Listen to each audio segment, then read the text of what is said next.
Es bien, ¿no? No hay necesidad de apagar la luz. Apagamos la luz, después todo se va. Y ahora aquí. Bueno, jóvenes, vamos a ver a partir de hoy el tema de los derechos reales y colectivos. Recordando, dentro de la clasificación de los derechos reales, establecimos originalmente que los derechos reales en general son derechos absolutos. Pero establecimos también de que la excepción, como tal, son los derechos reales de garantía, que son relativos, ¿no?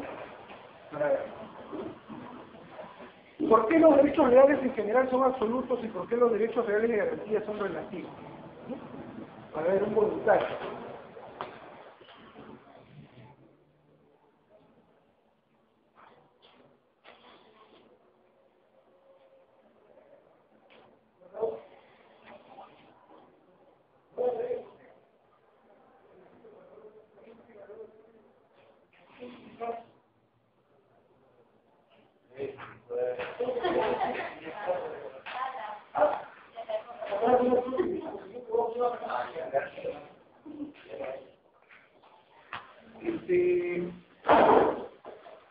Vamos a volver por ahí. ¿Por qué los derechos reales en general son absolutos y por qué los derechos reales de garantía son relativos? Estamos pidiendo un voluntario y hay un voluntario.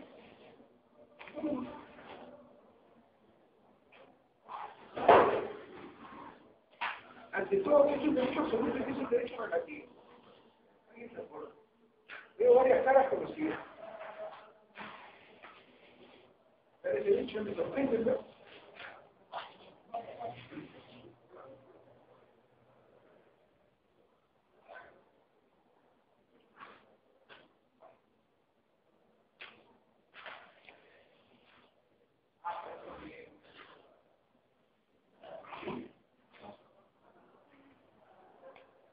Dentro de la clasificación de los derechos civiles subjetivos, los derechos reales son considerados absolutos porque son exclusivos y excluyentes. ¿Por qué son exclusivos y excluyentes? Los derechos absolutos son aquellos oponibles de la obra contra todos o anti todos. Y así nos acordamos que es un tipo tratado para ubicar los derechos reales entre los derechos civiles subjetivos. Y dijimos que era absoluto porque era exclusivo y excluyente. Claro, los derechos reales son absolutos. ¿Cuál, por ejemplo? El principal es fundamental el derecho de propiedad. El derecho de propiedad es un derecho absoluto. Es exclusivo y excluyente. ¿Por qué el derecho de propiedad es exclusivo y excluyente? A ver, otra vez, otro voluntario. Porque el derecho a propiedad es, porque uno tiene que ver para solo de él y otra persona puede... Es exclusivo, ¿no? Porque determina quién es la persona que tiene la titularidad de los bienes sobre ti y a la vez excluye a todos los demás que no lo son, ¿no? Yo soy el propietario del inmueble, de un inmueble que me pertenece como tal, que es exclusivo, ¿no? La exclusividad es una característica propia de los derechos reales y entre ellos el derecho de propiedad. Titular de dominio, yo soy el propietario, no lo es nadie más. Por lo tanto, todos los demás no lo son. Por lo tanto, es un derecho exclusivo y excluyente. Tan igual como el derecho al nombre, ¿no? El derecho al nombre, ustedes tienen un nombre y nadie más lo tiene. Por eso es que se destaca la figura de la homonimia cuando alguien se llama igual que otra persona, ¿no? Es una cuestión de excepción. Pero en general, cada uno de nosotros está identificado con un nombre. Y es un derecho absoluto, casualmente requiere de la publicidad para poderlo oponer erga omnes. ¿Sobre qué oponemos erga omnes? Nuestro derecho absoluto, ¿no? La posibilidad de que nadie vulnere nuestro derecho. Que nadie vulnere nuestro derecho.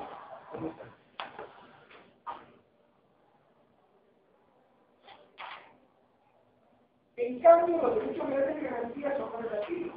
¿Por qué son relativos los derechos reales de garantía? ¿No? Para tener la idea clara, porque todo el curso se va a desarrollar sobre este tema. Los derechos reales de garantía son relativos porque dependen de una obligación. Depende de una obligación.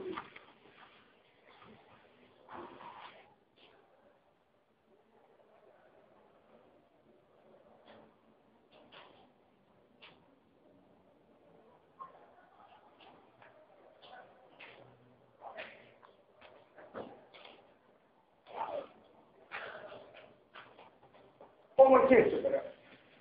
En este curso vamos a desarrollar los principales derechos reales de garantía de la doctrina de los instrumentos. Son la garantía mobiliaria, la hipoteca, la antigüedad y el derecho de garantía. Son los cuatro principales derechos reales de garantía que la doctrina y nuestro código establece. Nuestro código los reconoce.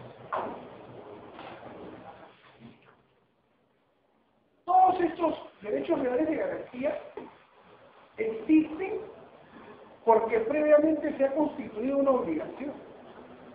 Si no existe una obligación de por medio, no puede existir una garantía.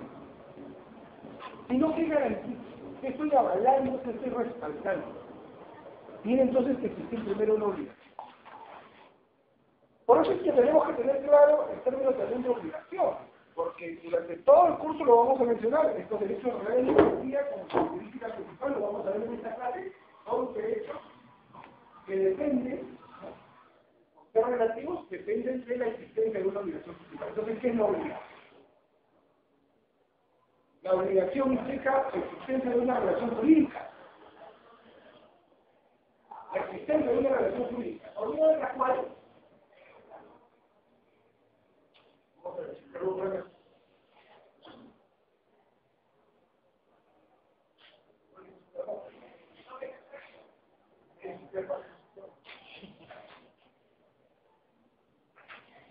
recordando mis grandes cualidades de dibujante, voy a dibujar una relación.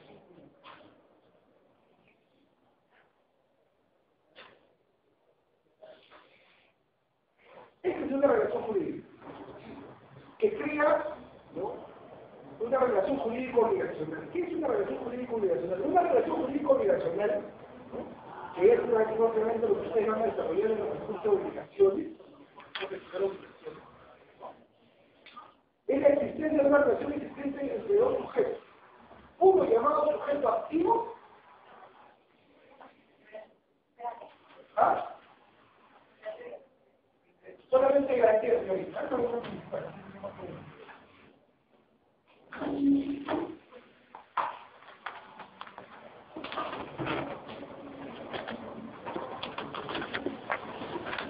La existencia de una relación jurídica entre un sujeto activo y un sujeto pasivo, que se relacionan como consecuencia de ¿qué? De la existencia de una obligación, ¿no?, a la cual se le llama prestación.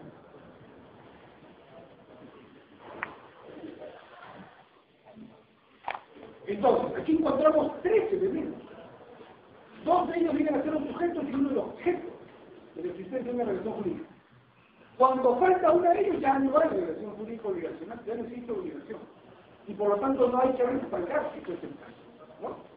Entonces, acá hay un sujeto activo, un sujeto pasivo, y acá hay un objeto de la obligación que es la prestación. Cuando el sujeto activo, llamado también acreedor, creo que suena más común que sea el acreedor que el sujeto activo.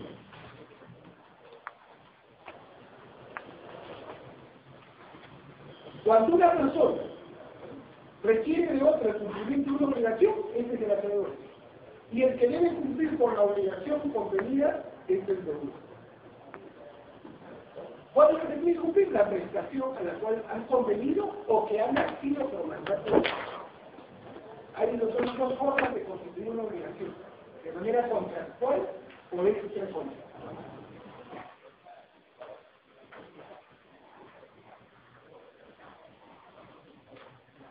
Insisto, voy a desarrollar primero esto antes de avanzar con el término de la garantía, porque si la garantía es la que asegura o garantiza la existencia o respalda la prestación convenida de una obligación, pues por eso tenemos que entender que es una obligación.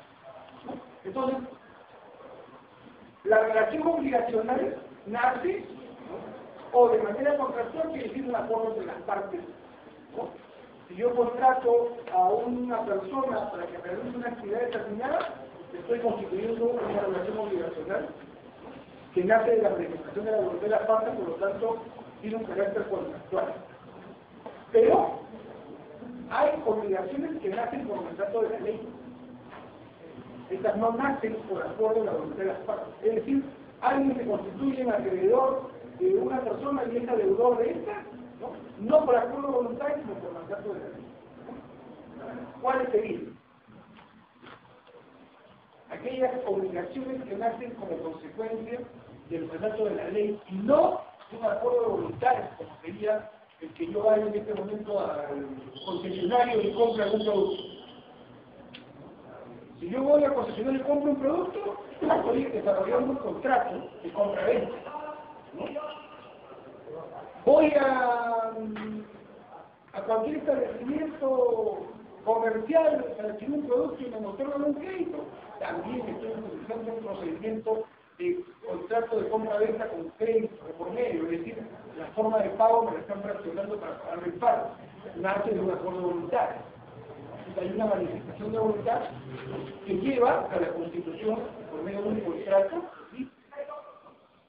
Es propio de la naturaleza del acto jurídico, ¿no?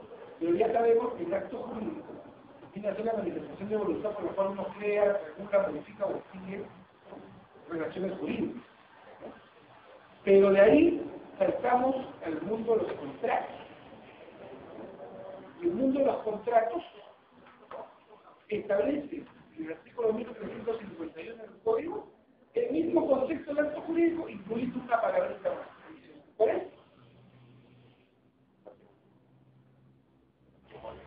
Patrimonial.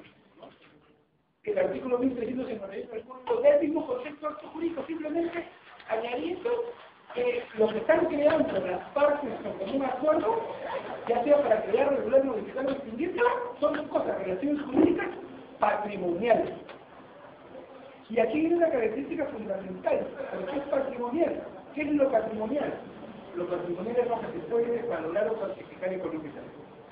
No hay relación obligacional que no se constituya de carácter patrimonial. Toda relación obligacional nace de un criterio estrictamente patrimonial. Si yo voy al concesionario a comprar un producto, este señor está obligado a esperarme el producto y yo a cambio tengo que pagarle el precio por ese producto. Es decir, que ese producto tiene un valor, un precio que es el que yo tengo que ahorrar. Tiene un carácter patrimonial. Todo aquello que se pueda valorar o cuantificar económicamente.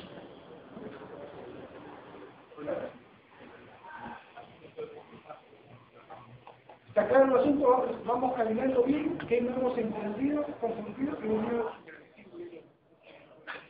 entendido. ¿Está claro? Me consiento mucho por eso. Estamos viendo bien. Entonces, una obligación implica una relación jurídica de carácter patrimonial que puede nacer de un contrato, es decir, de manera contractual, por acuerdo de las partes en común acuerdo deciden constituir la relación jurídica, o pueden también establecerlo por mandato de la ley. Y aquí viene la pregunta.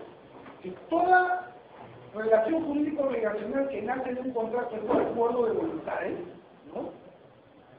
El arriendo de un bien, la compra-venta de un bien, la entrega en concesión de un producto determinado, el suministro de algo, etcétera, etcétera, todos por acuerdo de voluntades que constituyen una relación jurídica obligacional. ¿Cuáles son las que nacen como consecuencia de una relación extra contractual? Es decir, no nacen de un contrato, ¿no? Son aquellas que nacen por mandato de la ley. ¿Cuáles son? Lo vimos lamentablemente de manera constante. Muchos de ustedes pueden haberlo sufrido también como nosotros. Hace poco yo tenía un evento. Por los dos, por los dos.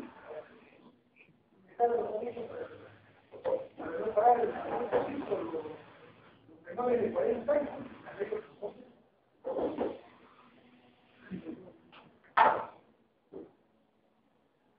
Claro, pero hay uno que es fundamental, y que lamentablemente ocurre de manera constante. El artículo 29 dice no estoy.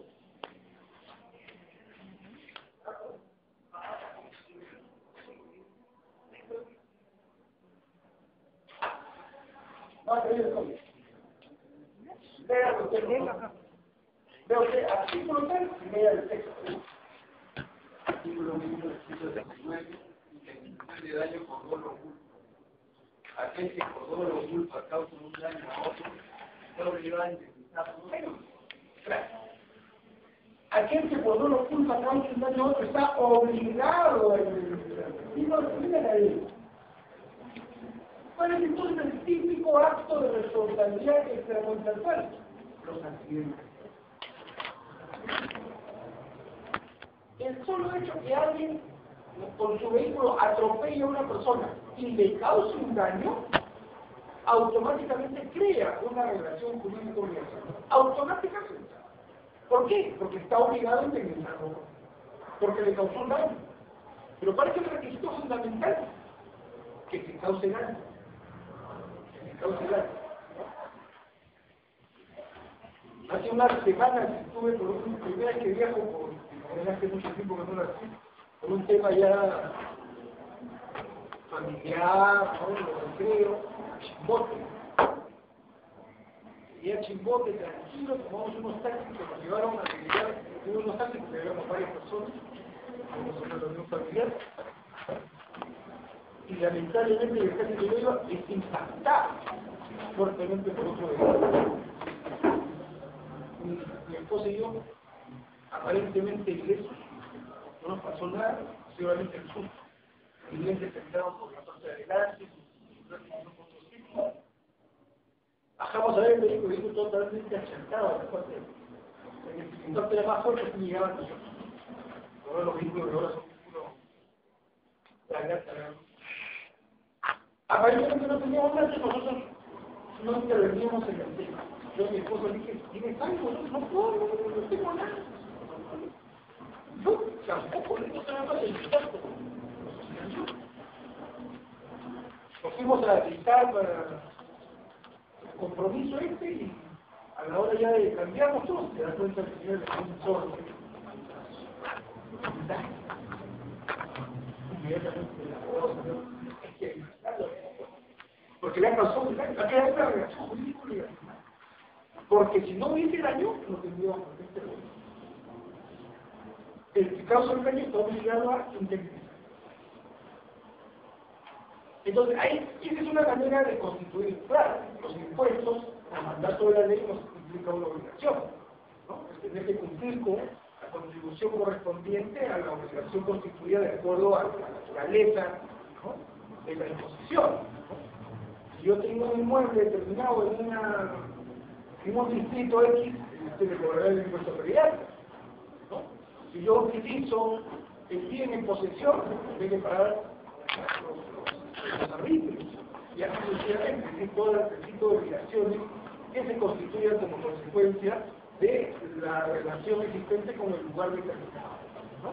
Por mandato de la ley, ¿no? Porque no creo que haya alguien que les busque pagar sus impuestos. Por más comerciales que pongan en televisión, ¿no? Ese hombre contento que va a pagar sus impuestos, que sabe que va a ser bien utilizado, ¿no? Y cuando después me entero que hay acto de corrupción, no utilizó el dinero del Estado, digo, de mi plata, ¿dónde se fue? ¿O bueno? Entonces, ahí hay una relación jurídico-obligación. Es decir, la obligación es esa relación jurídica por la cual un sujeto activo puede exigirle a un pasivo que realice una prestación determinada, ¿no? Puede estar respaldada por una garantía. Vamos a desarrollar este tema partiendo del concepto de la garantía, ¿no? ¿Qué es la garantía? Para ver.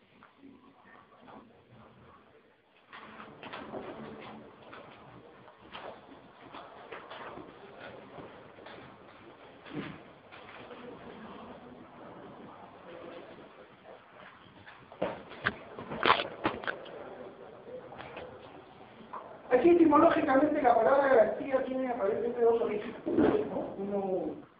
Un origen griego y otro anglosajón.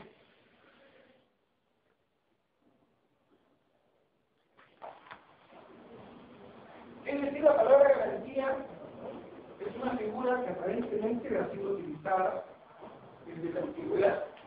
Pero vamos a ver que no necesariamente ha sido así con el caso de los romanos, ¿no? Pero bueno, ¿qué es la garantía?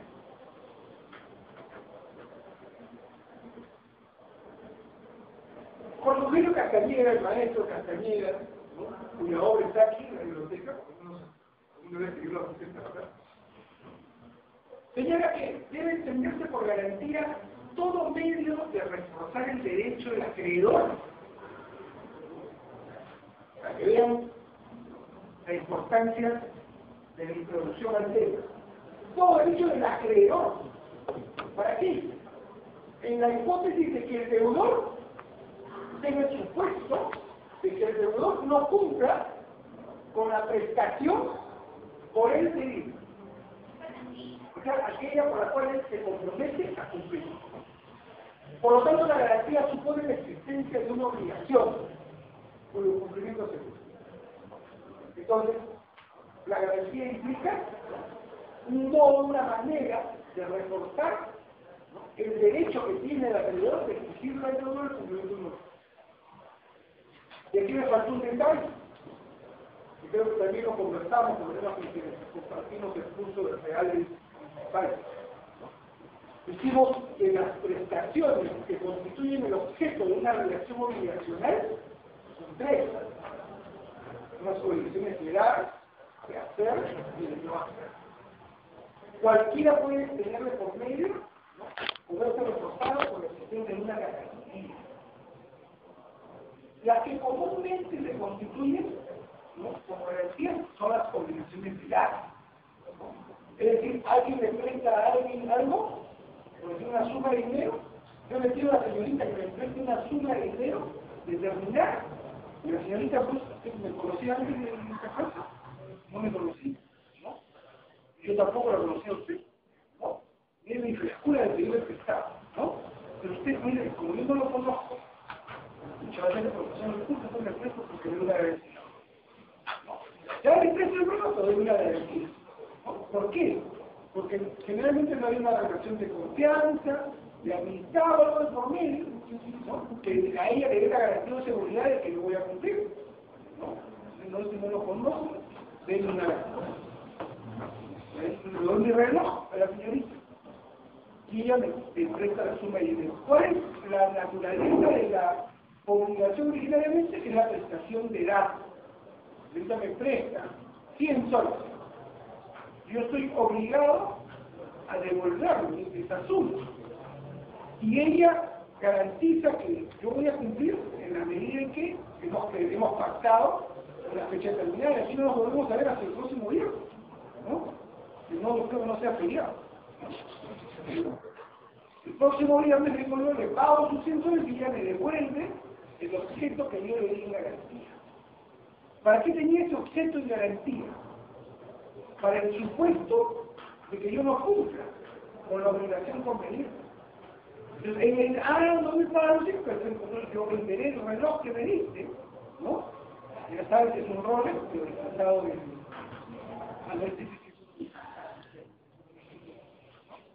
este reloj vale 500 soles, ¿no? Esto sí, venderé el reloj, me cobraré la deuda y la diferencia me la devolverá.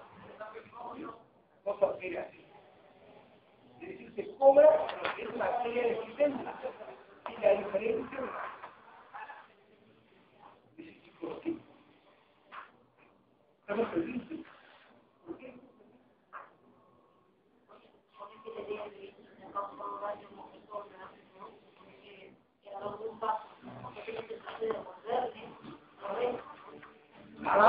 Por una cuestión estoy valorando el reloj en tienda, porque en tienda cuesta así, pero otra persona de repente no te vale ese tienda, no te pagará 100.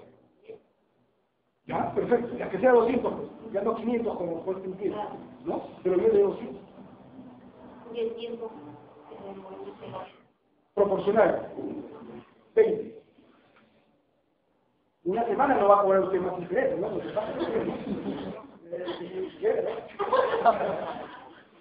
Vamos a ver los usos en un momento de la tierra. Calificar su comportamiento. 120, pues, su perjuicio está calificado en 20, porque tiene que ser un base a un interés que vamos a contener, ¿no? 120, ya entonces mi reloj le han pagado 200 por eso. Ya, pero el caso que no regrese, se no quiere dar la cara.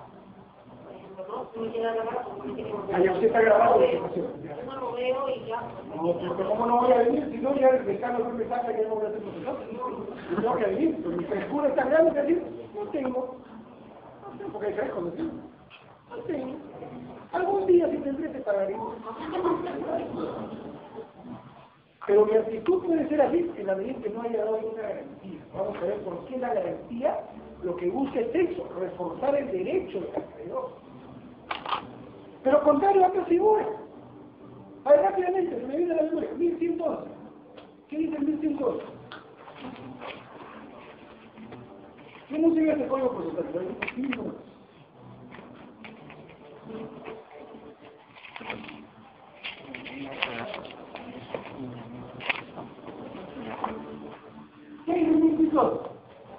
Artículo 1111. Nulidad del pacto comisorio.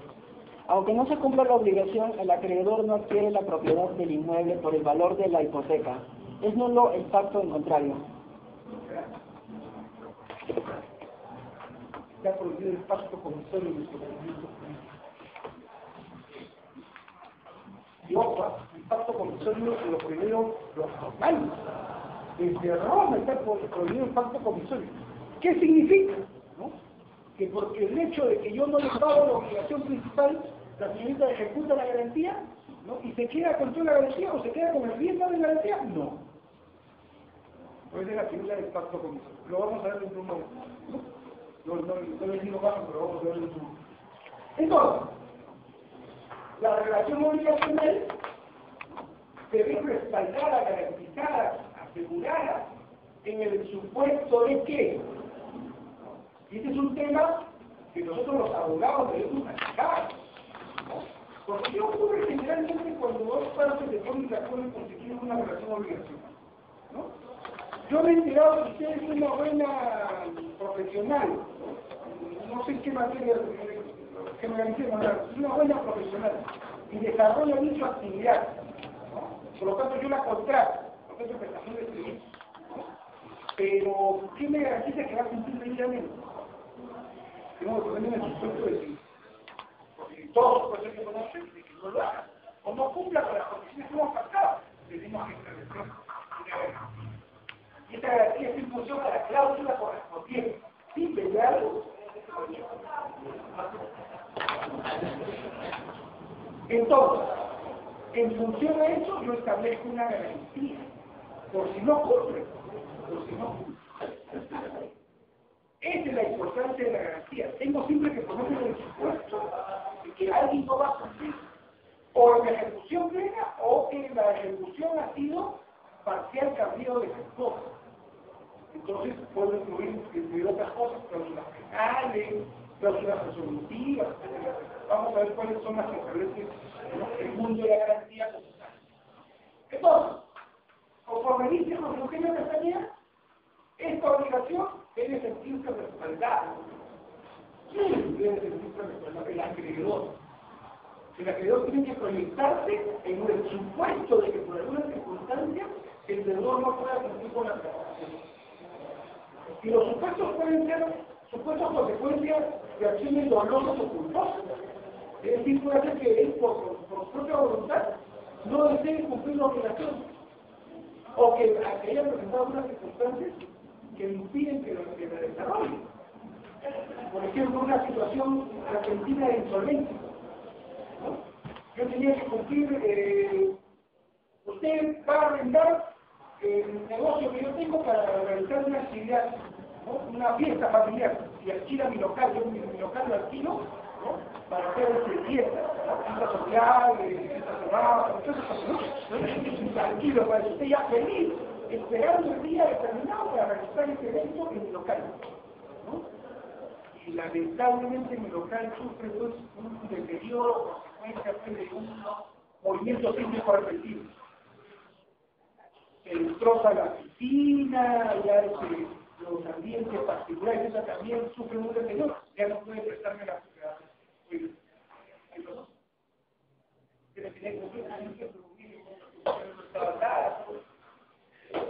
Hay situaciones repentinas que deciden, hay una garantía de promedio. Si necesitamos una garantía, no necesitamos, eso vamos a ver. ¿No? Vamos a ver las garantías que en cierto momento pueden necesitarse y cuando no. En base al concepto del maestro José Luis Castañeda, entonces establecemos que la garantía implica el supuesto que se da como consecuencia de que una relación jurídica pueda ejecutarse o no. Dijimos que puede dar su obligación de dar, de hacer o de no hacer.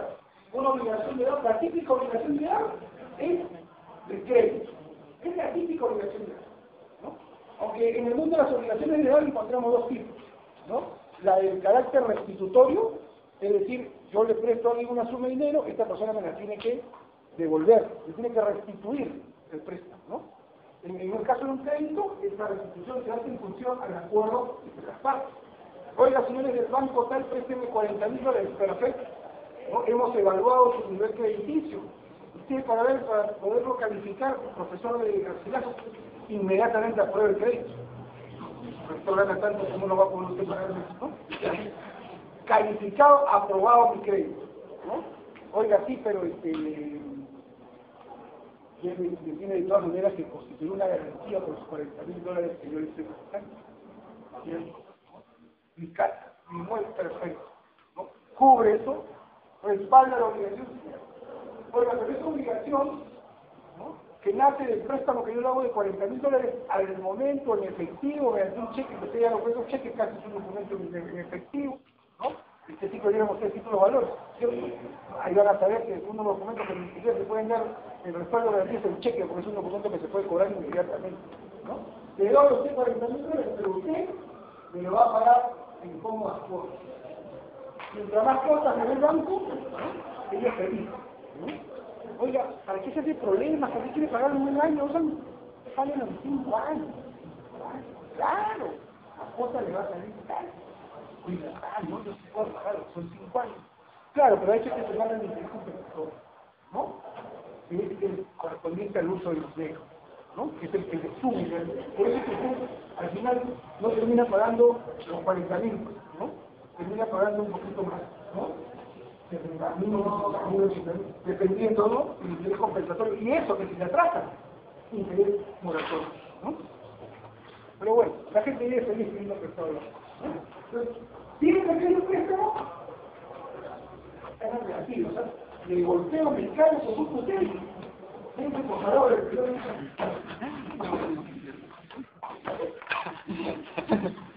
mi maestra, Lucrecia Monson Humboldt, ¿no?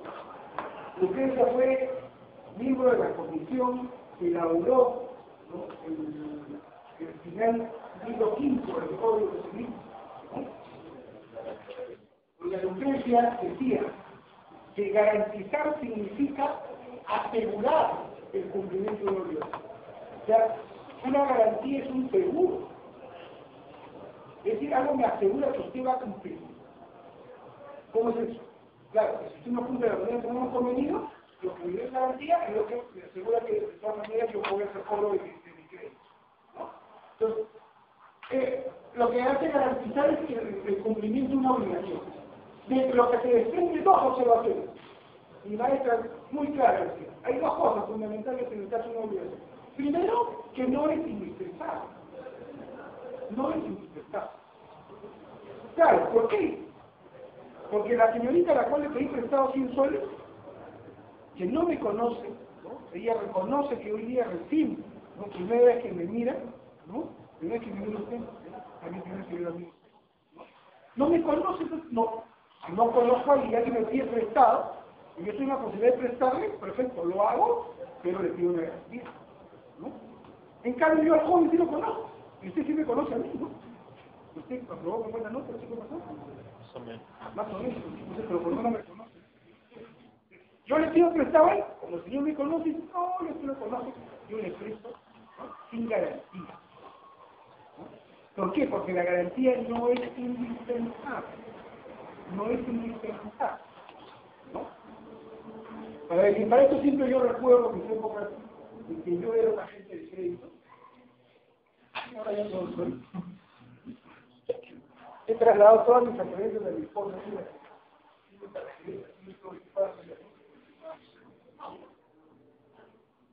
Tango de abogado, así como cuando los gerentes hacen de historia, así, ¿no?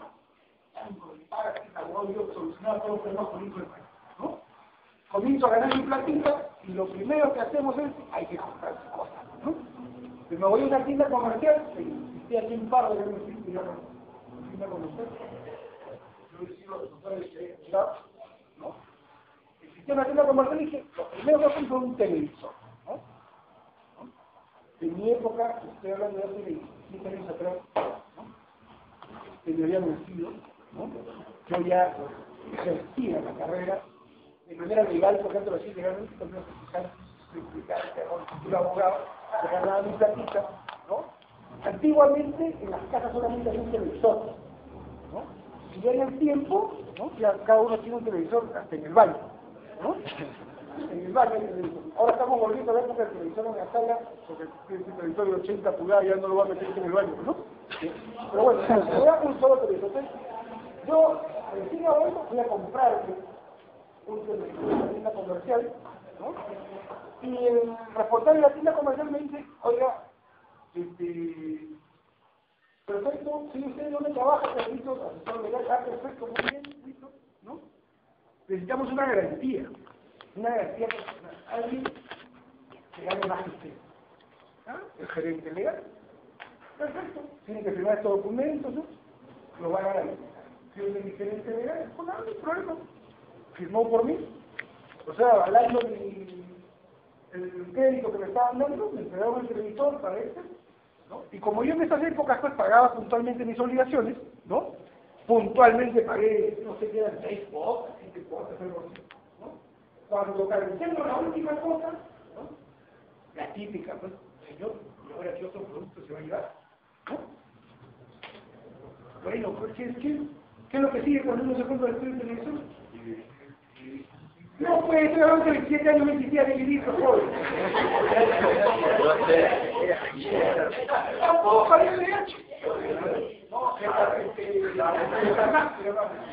no, tampoco creo que había el equipo de música, pero el equipo de música. Ya, un equipo de música. Muy bien. Y yo, responsable como era en ese entonces, el señor abogado, deme los documentos para que firme mi garantía. No, me dijo señor, de ninguna manera. Ya no es necesario. ¿Cómo que no es necesario? No, porque ya usted nos ha demostrado que es una persona responsable, cumplidora, puntual, en pagar sus obligaciones, nos ha pagado todas las cuotas puntualmente, ¿no? Por lo tanto, ahora en el segundo punto ya no necesitamos la garantía. Porque la garantía no es indispensable. Entonces hay un tema de confianza. Si el acreedor no tiene confianza en que el deudor va a cumplir con su obligación, le pedirá una garantía. Lógico, que si usted pues, va a ponerse de acuerdo con una entidad financiera, con un banco, ¿no? Él está obligado a constituirse una garantía.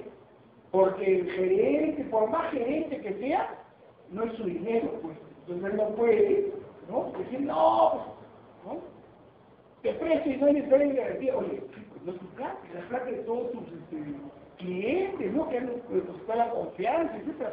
Además, mañana tú no eres el gerente, el que viene va a decir, oye, ¿y este? ¿Me pagará o no me pagará? Entonces, hay un tema de confianza que lleva a que la garantía se concesiva. Por eso, muy claro, decía la maestra, no es indispensable. La garantía no es indispensable. Segundo criterio. Es un derecho accesorio a uno principal. Es decir, ¿por qué pide una garantía? Porque está constituido una obligación principal. Si no hay obligación principal, no hay que garantizar. ¿Qué voy a respaldar? ¿Qué voy a asegurar? ¿El cumplimiento de qué?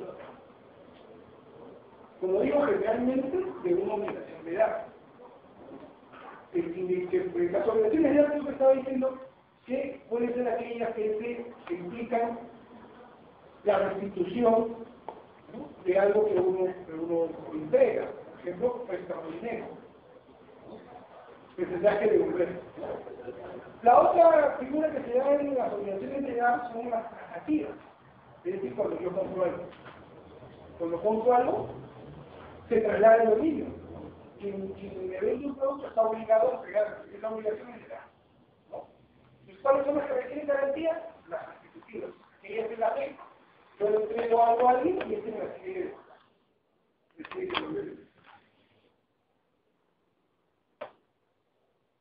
¿En las obligaciones de acción se les pueden pedir garantías? También. Si yo contrato con el Estado y logro el otorgamiento de la buena pro para la construcción de un local para una entidad del Estado, el Estado me va a dar una garantía de que voy a cumplir, la garantía de mi cumplimiento. ¿No? Generalmente me pide una carta fianza. La carta fianza va a respaldar el cumplimiento de la obligación por parte, ¿no?, del proveedor que le va a cumplir al Estado, ¿no? Es una obligación de hacer. ¿Y cuál sería una garantía sobre una obligación de no hacer? Es una obligación de no hacer. El caso de los servicios también son obligaciones de hacer, ¿no? Por ejemplo, yo contrato a la empresa de limpieza para que limpie los ambientes de la universidad, esa es una obligación de hacer. Yo contrato al servicio de vigilancia para que cuide las instalaciones de la universidad, también es una obligación de hacer. Que yo esté conversando con ustedes hoy día, ¿no? Es una obligación de hacer. Por el cual las partes se ponen de acuerdo para el cumplimiento del mismo. La obligación de la empresa de limpieza es que todos los ambientes de la universidad estén limpios, ¿no? No hay nada sucio, ¿no? Están cumpliendo con su obligación. La universidad constituye todo su contraprestación que pagarle por el servicio de limpieza. Igual el servicio de vigilancia, ¿no? Recuerdo que el siglo pasado, que se robaron un cañón. Y lo encontraron al ladrón de la vuelta. La universidad costó todo lo que se comunidad y no cumplió su obligación por controlar la seguridad del viene morar en la mañana todavía, con película todavía, morar un camión en la mañana y es el colmo, ¿no? En la raíz de toda la seguridad. Lo peor de todo, lo que más molestó es que así como los pecados no eran sonidos. No sé cómo enfocan, ¿no? ¿A quién cuida? ¿A quién controla? ¿No? Obligación de hacerlo. Hay garantías de eso, obligación de hacerlo. ¿Y cuál es la obligación de no hacer?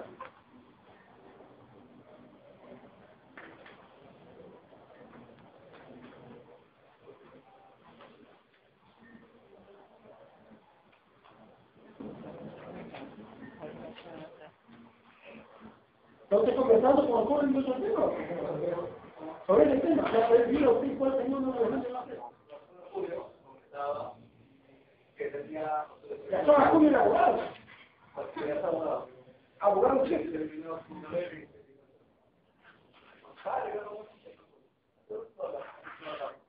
que la Facultad tenía un grupo de colegas de la comunidad y uno de ellos decía que después de 5 años, no me acuerdo, y ya se firmaron documentos para donde no iban a dar la receta de platos a otro restaurante.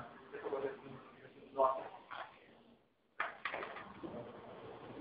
La obligación de no hacer implica una inacción, una omisión o una inacción, omisión, ¿no? O una abstención, ¿no? En el no realizar algo, pero siempre a beneficio del acreedor. Siempre a beneficio del acreedor, ¿no? El caso de la soga Curio fue el mismo que ocurrió hace unos años en un tema muy sonado en nuestro país con respecto al secreto de un producto. Claro, pues, si yo tengo una persona que por la actividad que desarrolla conoce el secreto de mi producto, ¿no? Y por alguna situación esta persona rompe la relación jurídica que tenemos, ¿no? A mí, pues, lo primero que yo me preocupa es que este señor que conoce el secreto de mi producto pueda darse la posibilidad de que lo difunda, ¿no?, en las otras empresas de la competencia. ¿no? Y mi producto ya no sea pues un producto de exclusividad, ¿no? No sé si se acuerdan el secreto del capitán que decía que tenía el pollo del cristal. Y esa cosa que tiene, que lo hace distinto a otros, ese es el secreto del capitán. Nadie lo puede divulgar, pero solamente lo conocen algunos. Que alguno de estos que conocen el secreto sale de la actividad propia de esta empresa, ¿no? Corre el riesgo de la vida, vaya a divulgar. Entonces, constituye una obligación de no hacer, por la cual él, ¿no?, se compromete a no difundir por un tiempo determinado, también dicho de paso César, por un tiempo determinado, ¿no?, el secreto mismo. Es más, en algunos casos se llega al extremo de que la persona que rompe su vínculo con la empresa de la cual conoce el secreto, ¿no?, le pide que, oye, tú puedes realizar la labor que quieras, menos ser contratado por alguna empresa de la competencia. Es decir, otros restaurantes o otros lugares que ofrecen el mismo producto que yo, no podrías tú contratarte. Te puedes dedicar a cualquier otra cosa, menos a la de la actividad. Ah, ya, y por eso hay el pago.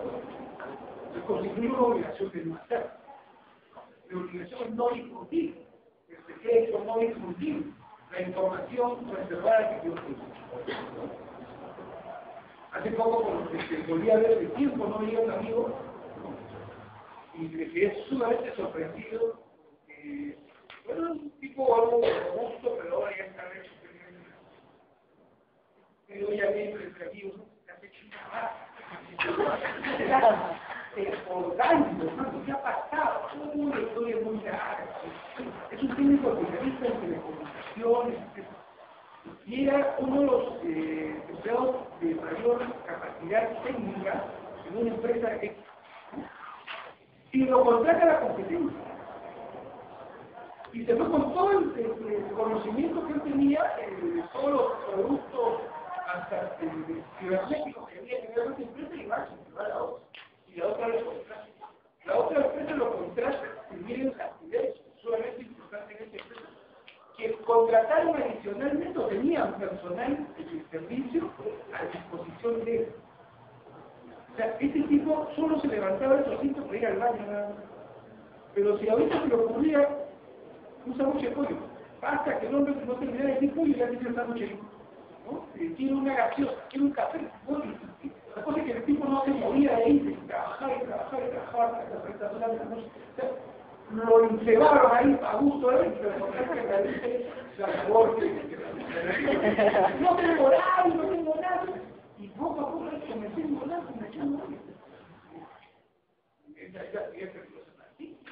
Sin embargo, no te preocupes porque ya me dieron el presupuesto para hacerme eso de la banda elástica. La propia empresa, ¿no? Para que no me vaya a hacer el presupuesto, no se preocupe por su empresa. La cosa es que sí ya trabajamos con ellos y no se puede hacer, ¿no? El tema de los especialistas, los técnicos. Ayer me hicieron una contigo un asesor a una empresa de mi rato libre.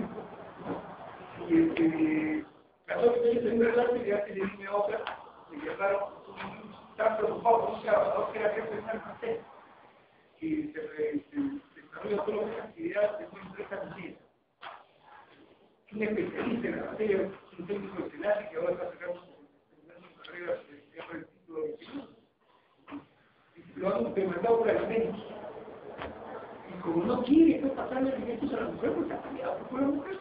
No, sí. No. Ha renunciado al trabajo. La mujer no le da que pasa ahí. No le interesa nada. Y después dice, pero ¿dónde consigo un técnico como él? No puedo. No hay en el mercado. Y como tanta gente se preocupa en las carreras profesionales, los técnicos, que muy bien pagados, ¿por qué voy? Yo pues esta madre va a hacer tanta plata, mira, me voy. ¿Cómo hacemos para retenerlo? No se quiere que aparezca como que le bajamos el sueño. No, que se miente de ninguna manera. ¿Qué hacemos? Tanto con el sorriso y el sistema común, yo no tenía un personal de funcionamiento. Pero este era un tipo especializado. Que no quería llevar. No hay problema. Hay un costo de beneficio. El que él se quede aquí para beneficio de ustedes y consigan alguien que lo reemplace, que no va a pasar tiempo, ¿no? Para que entonces estén contentos.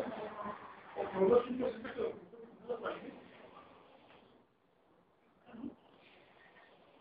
nosotros, buenas salidas, decidieron eso. Yo decía, ¿para eso que yo también en la universidad? No, es una función de criterio, nada más.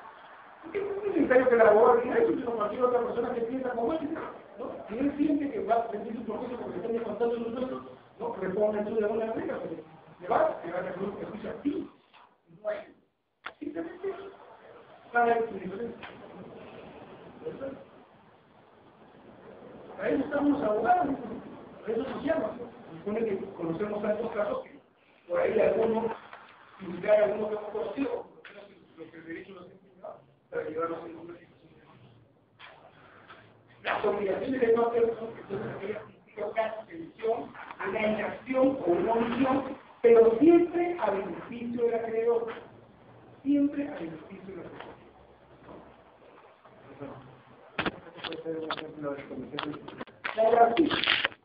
El artista que viene contratado para una determinada actividad, una función X, ¿no?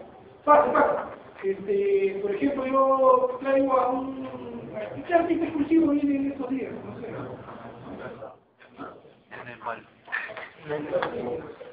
En el mal.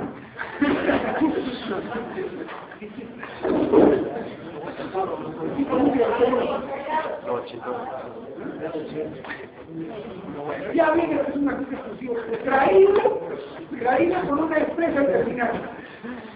Y como lo tengo como artista exclusivo para que le doy la obligación de hacer, a la vez le constituye obligaciones de no hacer. Como por ejemplo, no dar entrevistas a medios que no sean con este relacionado con el que lo trae.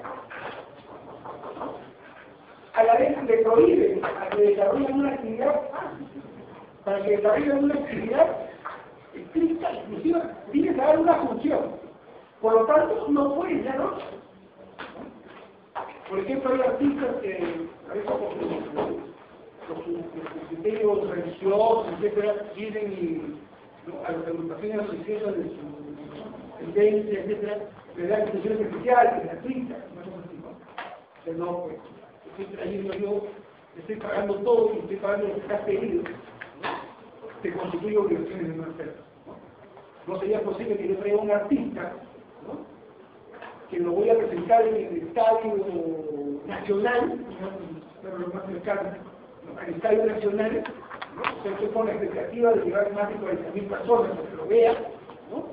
Y el tipo anuncie, ya que estoy aquí en Perú, haré una función gratuita en el parque del agua. Nadie va a la Universidad Nacional, que va a costar pues 200 $300 de entrada, que al día siguiente el tipo va a catedral, ¿no? Ni modo, ¿no?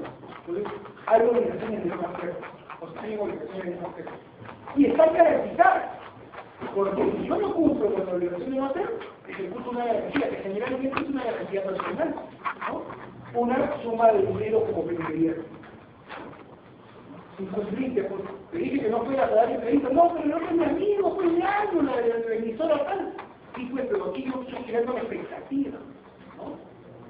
Estás en el hotel tal, van a ir toda la gente no tiene nada que hacer, a gritar ahí, esperar que tú salgas, creando la expectativa. No. ¿Quieres verlo? Anda al estadio y paga con 300 o $200 para que lo veas, ¿no? El que habla de expectativa, tienes obligaciones de no hacer, o sea, ni siquiera enseña la nariz, ¿no? Para que todos, para que haya expectativas necesarias, obligaciones de no hacer, ¿no? Y tienen garantías. Vamos a ver qué tipo de garantías. ¿Por qué? Vamos a ver que hay una clasificación de garantías. Entonces, las garantías, conforme señala mi maestra, no son indispensables y son accesorias porque dependen de la existencia de alguna obligación principal de la Constitución, ¿no?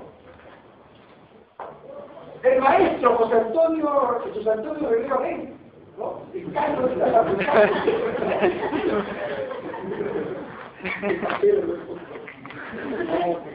Es un artículo muy interesante del doctor Rivera Rey en la revista de la Universidad.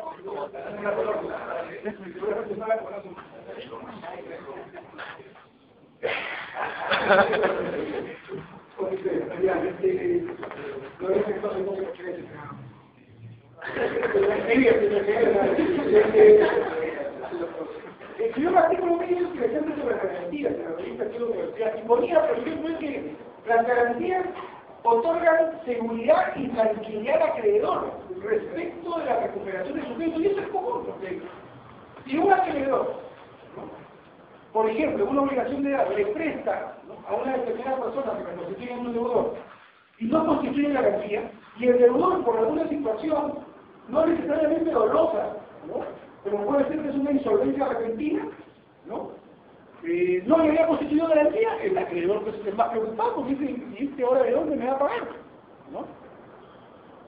Y simple y llanamente no le pedí una garantía. Entonces la garantía implica una tranquilidad también para el acreedor, porque si el deudor no cumple con la obligación de la forma como la ha constituido, el acreedor tendrá la posibilidad de ejecutar la garantía y hacerse cobro de ahí de la obligación asumida. Asimismo, lo cubren de los riesgos del no pago e insolvencia del deudor. Quiere decir que el deudor puede, por ejemplo, que si yo contrato a alguien para que me venda toda la producción de lo que siembra, o sea, lo que va a obtener como cosecha, y por alguna situación existe una cosecha se pudo desmalogra, o por una irresponsabilidad del agricultor, por ejemplo, de no poner un fertilizante correspondiente a la producción determinada, y yo estoy esperando que salga la cosecha correspondiente para poder distribuirla a mis clientes, etc. Y no ocurre, ¿no? Para eso tendría que haber una garantía. En nuestro país se había constituido, y es un gran problema, por ejemplo, que no se haya difundido los seguros agrarios, por ejemplo, ¿no? Y ante la no existencia de seguros agrarios, ¿qué hacen ahora las entidades financieras cuando le prestan a un agricultor? Le aplican una tasa de interés. Entonces, lo que ha hecho el Estado ha sido constituir un seguro agrario para todos los agricultores que desarrollan su actividad en las zonas andinas, ¿no?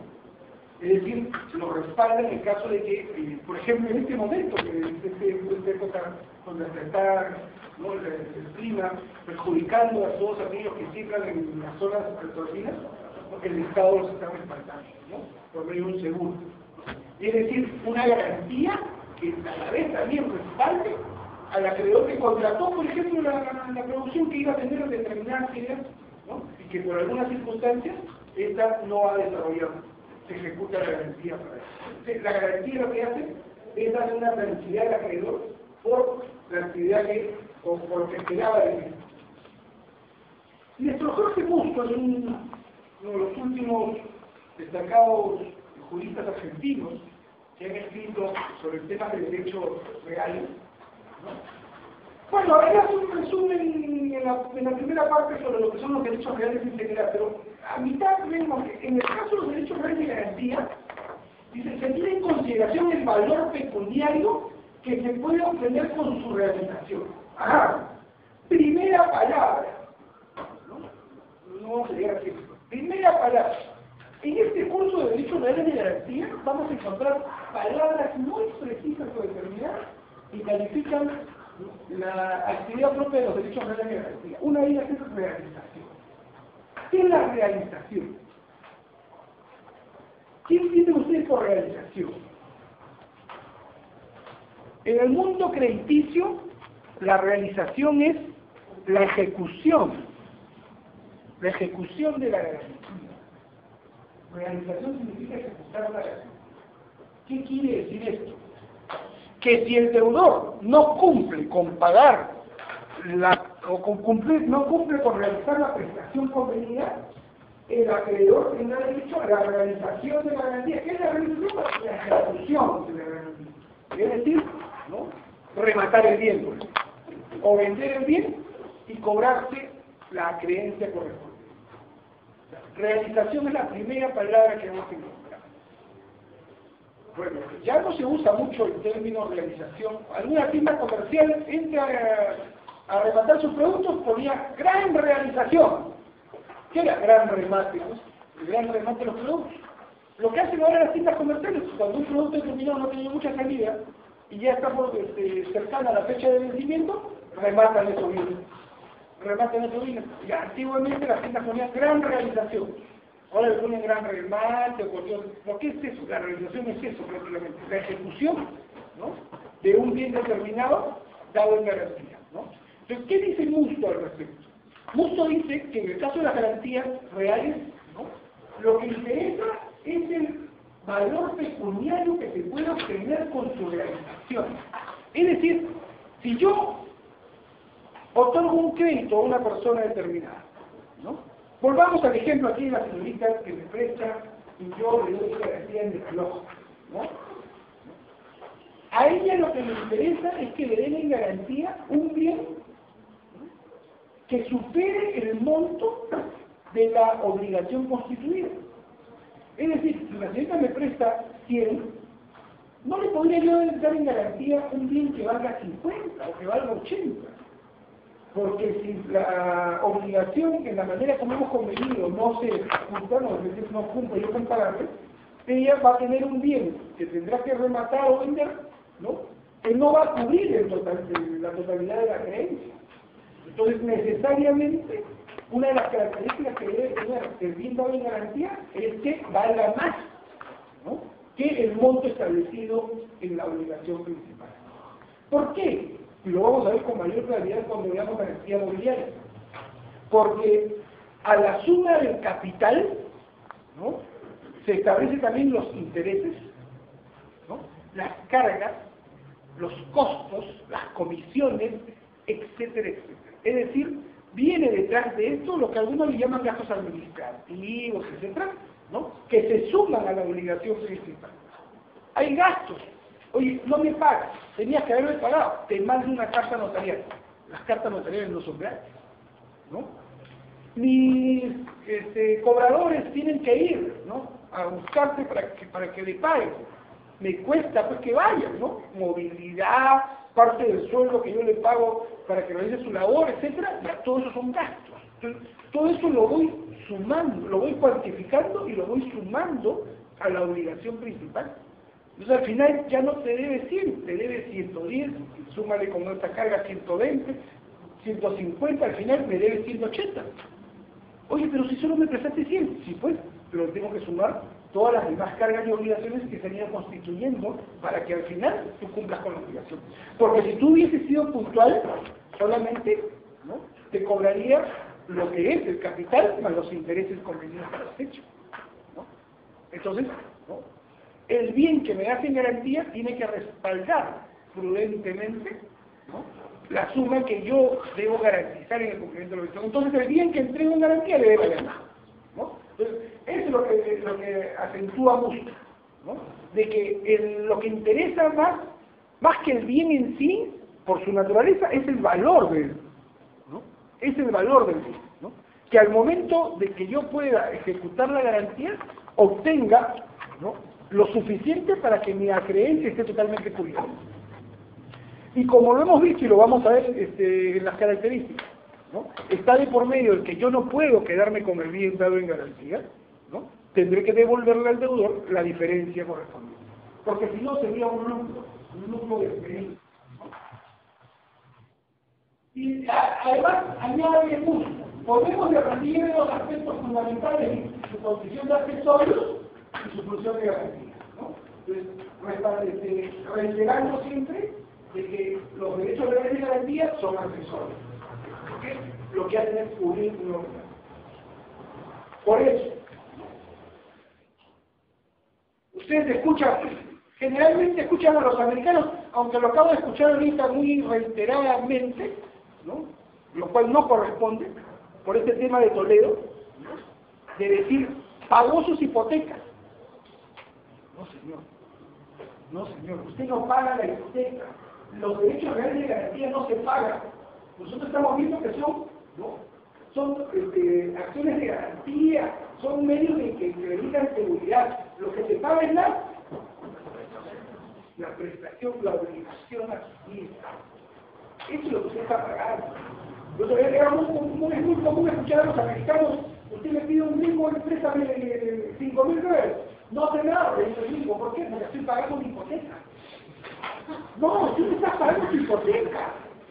Tú lo que estás pagando es tu crédito, la obligación que tienes constituida. Porque la hipoteca, siendo un derecho real de garantía, tiene una situación expectativa. Está ahí, ¿no? El acreedor ve que su deudor viene y le paga puntualmente, está tranquilo. No paga, no me importa, porque yo tengo hipotecado el inmueble, ¿no? El inmueble lo tengo hipotecado en garantía. Si no me paga, pues le pongo su hipoteca y de ahí me pago. Esa es la condición que tiene la garantía. Entonces, mientras dice mucho, me interesa el valor del bien, pero debo reconocer que son accesorios. Es decir, mientras yo pague la obligación principal, tú no puedes ni siquiera mirar para acá, mirar la garantía, déjala ahí. Esta es una situación expectativa. Y lo que me interesa es que vengan y se paguen puntualmente, ¿no? Y tienen pues la garantía sobre esta función, ¿no? De respaldar la obligación principal.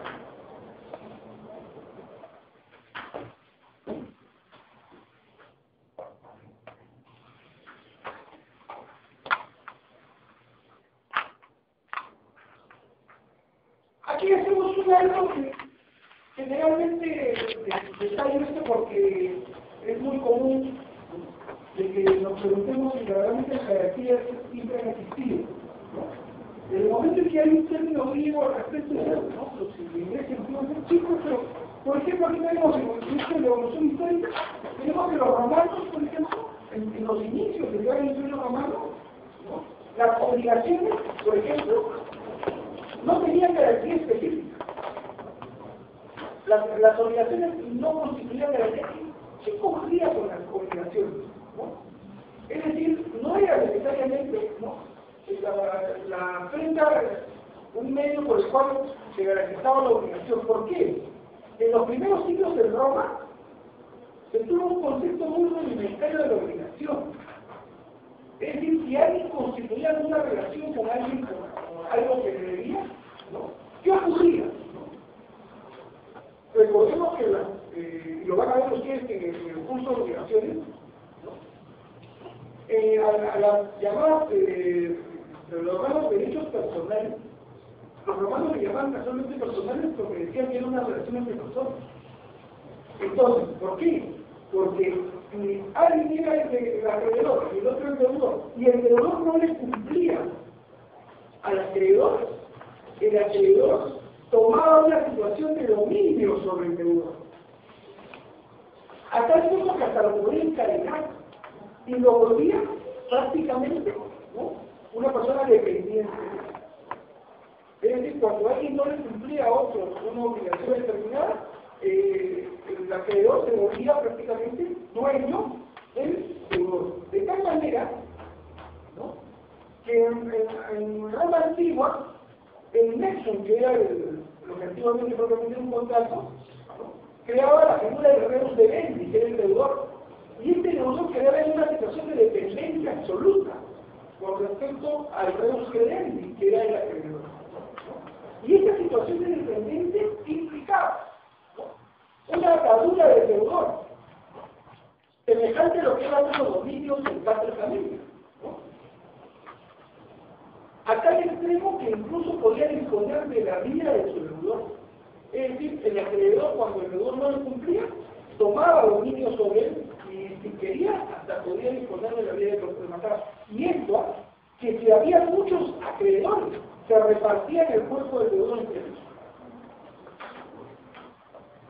Esta figura existió en Roma antigua hasta la época, ¿no?, de 3 siglos antes de Cristo, donde 2 cónsules famosos por el siglo vivo, el Papyrus Cursor, dictan, ¿no?, una ley, la ley Portilla Papilia de México, 300 años antes de Cristo, por el cual prohíben que los acreedores, ¿no?, ejerzan acciones sobre la persona de su deudor. Y a partir de esta norma, ¿no?, cualquier acción que el acreedor desea realizar contra su deudor lo haga contra su patrimonio y no contra la persona de él.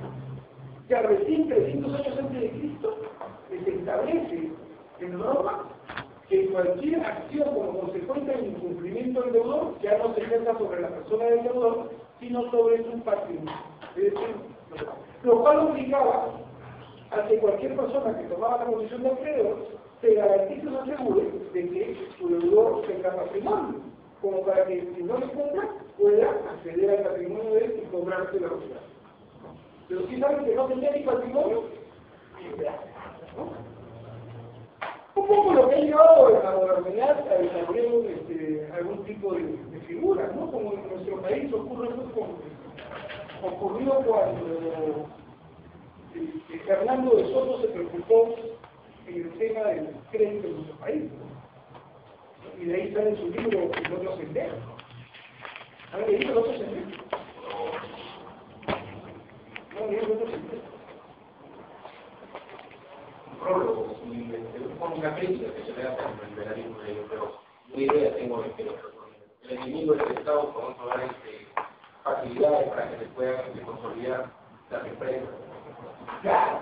Por ejemplo, de Soto decía, ¿cómo puede alguien acceder al crédito? ¿No? ¿Usted puede acceder al crédito? ¿No? Pero para yo acceder al crédito, lo primero que se utiliza es que necesito una garantía. ¿No? De Soto decía, ¿cuál es el problema aquí? Que al final no era para él el fin, sino el medio, ¿no?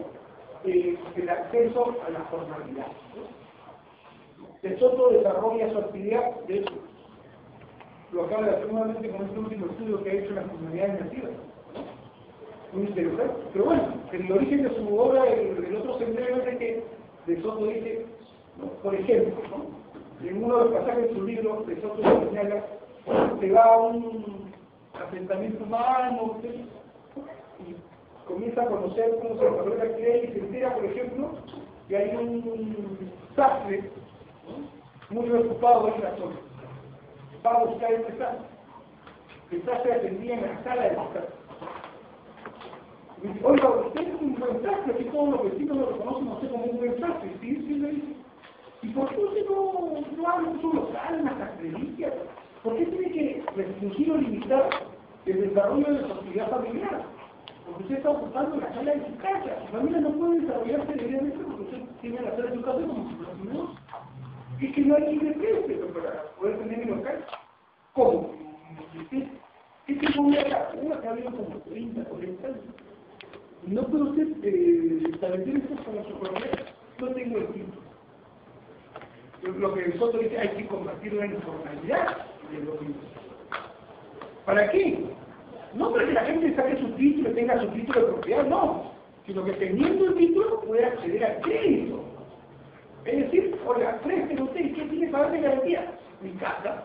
Y aquí está la titulación, que me establece como formal, ¿no? Y usted desarrollarse debidamente, y eso, que se reconoce que el crédito da trabajo y crea producción. Yo siempre recuerdo, como el último termo que me hice en una cafetería aquí en el centro de Lima, ¿no? A la hora que me toman las medidas de plazas, digo, oye, ¿cuándo está? Pues la típica, ¿no? Que aquí quiero ya mi cambio. Para ver, déjeme calcular, el saquero me entrega el saco en 5 días, el pantalonero en 3. Pues le dije, ¿eso es hombre? No, pero yo te autorizo. Si no, ¿cómo gasto yo patrimonio? Si yo atiendo a 2, 3 clientes y hasta el topado no tengo para atender a más, entonces tengo que hacer encima. O sea, doy trabajo y encima produzco más. ¿Por qué? Porque el local era suyo. Ese acceso al crédito permite eso. Es decir, al patrimonio. Y eso es lo que da garantía, ¿no? Se puede acceder a eso a la garantía, ¿no? Es un libro solamente interesante, el libro de Soto que va a ser traducido como 40 idiomas, ¿no? Y de eso se trata de todos los países que ha sido consultado por no sé cuántos países. Entonces, la obligación, dice Planete Luisberg, lleva a que las garantías reales también surjan después. Porque, ¿qué pasa cuando se establece de que ya las obligaciones ya no se constituyen sobre las personas, sino sobre su patrimonio? Que cualquier bien del patrimonio podría ser, ¿no?, tomado en cuenta como la garantía, pero no de la persona. Claro, pero que bien determinado. No se determina. Entonces lo que se crea primero son las garantías personales. Y mucho después, dice Claudio, las garantías reales, ¿no? ¿Por qué? Porque las garantías personales, ¿no?, establecían una confianza con respecto al acreedor, ¿no?, para poder responder con su deudor, ¿no?, con el patrimonio de la. Por ejemplo, vuelvo al caso, ¿no?, del editor que me compré el crédito. ¿Qué le era suficiente para mi acreedor? La firma de mi garante, ¿no? Su sola firma, ¿no?, les daba un respaldo a ellos de que si yo no cumplía, esta persona iba a cumplir por mí. Eso es una garantía personal. Y eso es lo que originalmente había en Roma. Las garantías personales, es decir, alguien avalaba, respaldaba a otra persona. Pero estas garantías personales, en el tiempo, se cayeron, ¿no?, en cuanto a su seriedad, porque se dieron muchas situaciones que hacían, por ejemplo, que tanto los deudores como los garantes, ¿qué hicieron? ¿No? Cuando sabían que alguna obligación no iba a ser cumplida, ¿cómo respaldaban la misma? Si estaban garantizando, simplemente disponían de su patrimonio y lo ponían a nombre de terceros, ¿no? Ustedes han visto, el otro día leí una entrevista a este señor Mauricio de Canseco, ¿no?, el dueño de Rusia. Este señor, con mucha libertad, ¿no?, dice que él no es dueño de nada. Nada está a su nombre. La entrevista la dio al pie de la piscina que tiene la residencia donde vive. Nada de esto es mío. Claro, ¿qué ha hecho? Que lo ha perseguido. Tiene empresas que él ha constituido y que todo lo que tiene él está a nombre de sus empresas. ¿Y usted de qué vive? Yo tengo un sueldo en el periodista no le preguntó cuánto me sueldo, pero no se sorprende que su sueldo costaba 1.500 o 2.000 soles. Y lo que menos le interesa es. Lógico, para cualquier combinación que hay en el cuerpo, yo le voy a decir que un inciso y con 1.500, mira cómo a veces se reduce por todo, nada está a su nombre. Es decir, simplemente disponen de sus bienes, entonces no son pues agentes de crédito, porque no tienen nada a su nombre, quiere decir que no tienen un patrimonio significativo. Y eso es lo que hacía en la antigüedad, lo que llevó a qué? A que se crearan las obligaciones, las garantías reales. ¿Qué es una garantía real? Lo vamos a ver inmediatamente, ¿no? Son aquellas que determinan, ¿no?, la garantía sobre un bien personal. Primero vamos a ver, clases de garantías. ¿Qué clases de garantías conocemos? ¿No? Hay dos, garantías personales y garantías reales. ¿Qué son las garantías personales? Son aquellas en las cuales las personas, una o más personas, garantizan el cumplimiento de una obligación, ¿no? Voy a graficar las dos clases de garantías. Siempre con mis coordenadas aquí.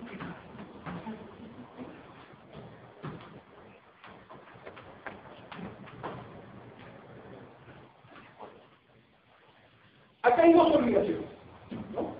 Se refiere a un acreedor y un deudor, acreedor y deudor. La diferencia entre una y otra es que esta garantía de acá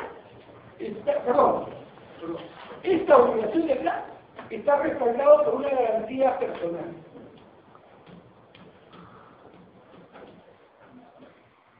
Es decir, las garantías personales son aquellas que están respaldadas por una o más personas que garantizan al deudor en el cumplimiento de su obligación con el acreedor. Garantizan el cumplimiento de una obligación contraída por un deudor al que su acreedor. Más adelante vamos a ver que en el caso de las garantías reales, lo que garantiza es un bien. Entonces, las garantías personales garantizan el cumplimiento de una obligación, es decir, respaldan la obligación constituida por el deudor a favor del acreedor. ¿Cuáles son las más conocidas? Encontramos ahí la fianza, el aval, la solidaridad pasiva y la cláusula.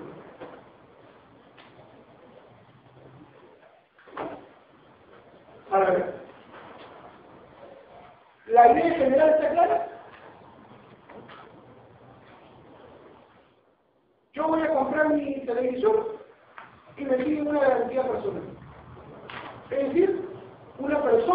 le respaldan.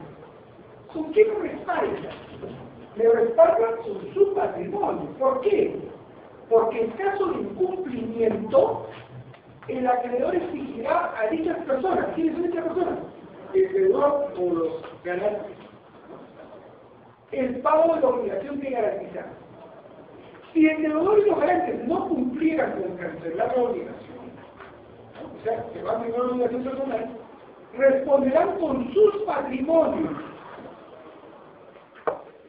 Es decir, por el patrimonio de cada uno, que se verán embargados por acciones judiciales del acreedor, destinadas a cobrar su precio.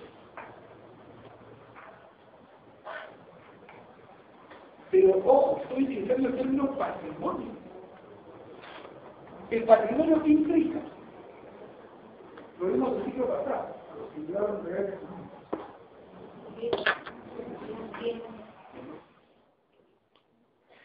Los derechos, los bienes y las obligaciones, ¿no? Y vimos que los bienes que son el activo de la persona es el patrimonio activo que respalda una obligación. Es decir, si el deudor no cumple con pagar la obligación, ¿no?, el acreedor puede exigirle al garante que cumpla por él. Y si no cumple, embargará sus bienes. Puede embargar sus cuentas bancarias, puede embargar sus bienes muebles que están en su domicilio, puede embargarle también sus las cuentas, ¿no?, los bienes, ¿no?, las acciones y derechos sobre las empresas que tiene, por ejemplo, ¿no? O también, dependiendo del monto o la magnitud de la obligación, también puede pedir ante el embargo el remate sobre ciertos bienes que pueden ser muebles o inmuebles.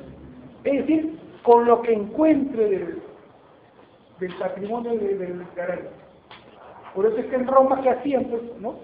Ah, tengo casa, tengo carro, y este no paga, yo con quién voy a garantizar, con mi casa y mi carro, mejor lo traslado al nombre de otro, ¿no?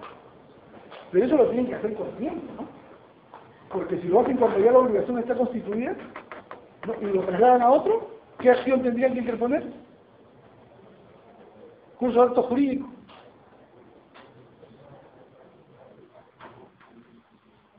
Yo nunca les pregunto algo que no saben, yo siempre les pregunto algo que ya ustedes deberían saber. Recordar es volver a vivir.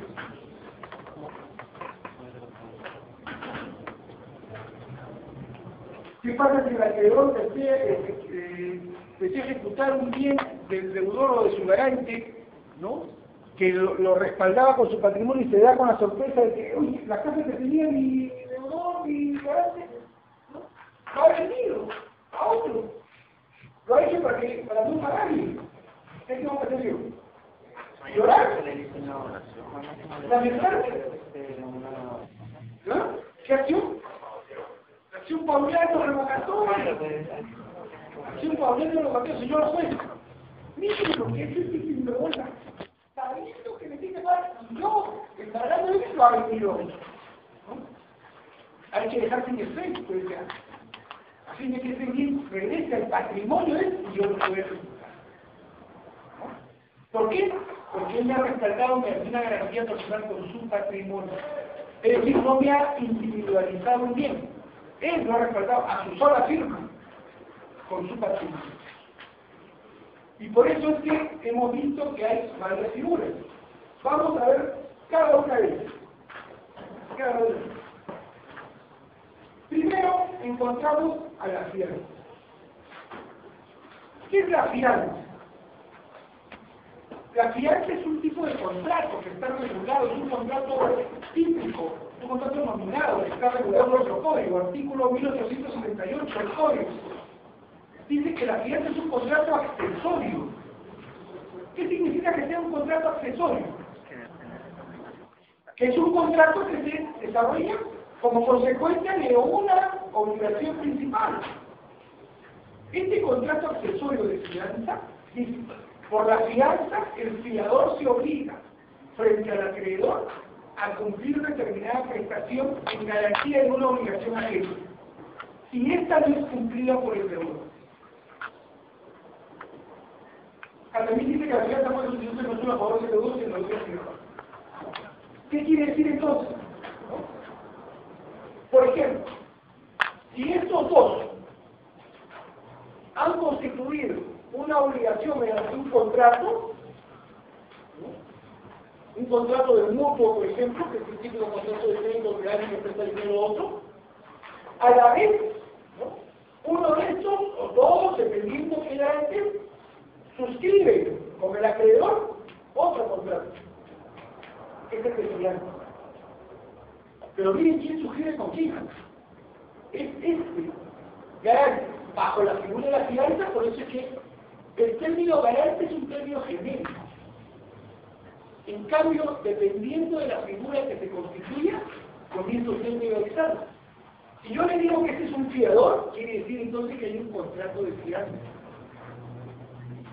Entonces, este fiador, ¿no?, constituye con el acreedor un contrato de fianza.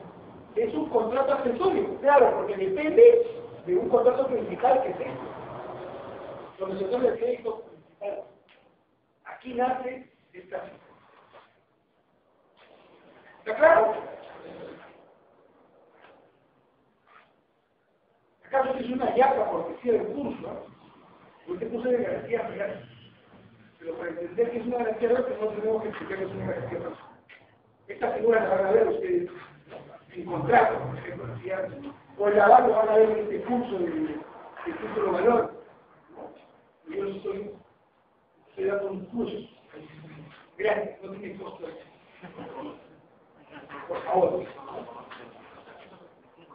Me he enterado que lectura a el precio, no 25 soles no se entra.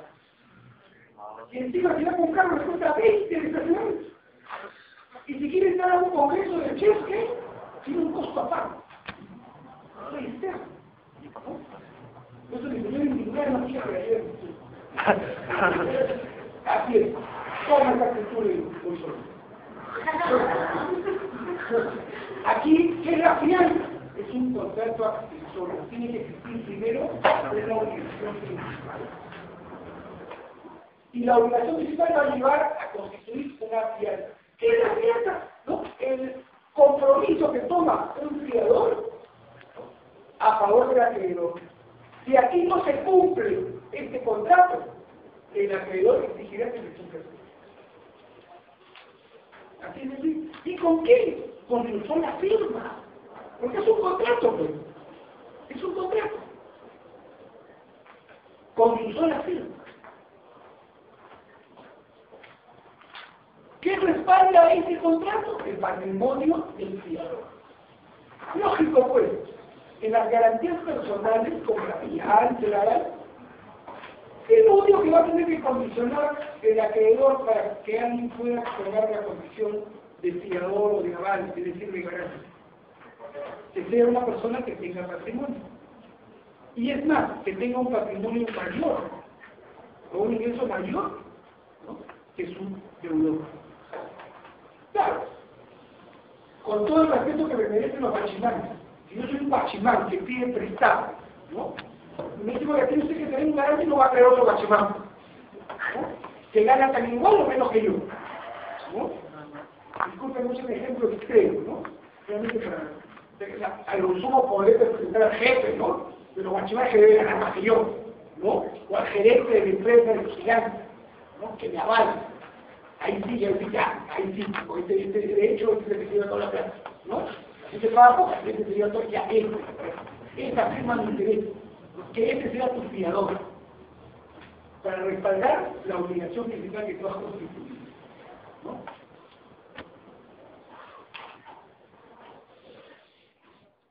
¿Está claro?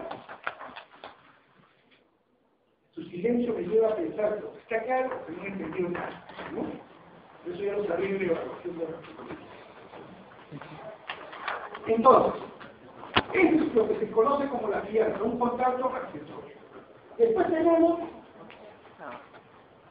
el aval. El aval es una figura por la cual, ¿no?, fundamentalmente se constituyen títulos valores, ¿no?, en la cual el aval, ¿no?, constituye mediante una forma escrita de garantía, conjuntamente con el deudor, el respaldo del cumplimiento de una obligación. Ejemplo. Como se constituye el título de valor, ¿cuál es el típico título de valor que recibe a la lista? La letra de cambio. La letra de cambio. Ustedes ven una letra de cambio, ven que en la parte marginal de la letra hay dos espacios, ¿no? Para el deudor y para el analista, ¿no? Es decir, para el que va a restar, ¿no? Al deudor, en caso de que no cumpla, ¿no? Con la fecha convenida por las partes en el cumplimiento de la obligación que está respaldada por un título de valor. Los principios fundamentales de un título de valor es que no tienen efecto nexo causal. Es decir, si yo voy a ejecutar una letra de cambio, le digo al señor juez, al señor juez, ¿no? Mi deudor y su agente no han cumplido con pagar, me vengo a ejecutar esta letra. Pero uno tiene que preguntar, ¿y de dónde nace la letra? ¿Y por qué está constituida esta obligación? No, señor, basta suficiente la letra de cambio para constituir, ¿no? La obligación correspondiente, ¿no? Entonces, el aval suscribe conjuntamente con el deudor, ¿no? El título de valor que va a significar como consecuencia mismo el cumplimiento de la obligación.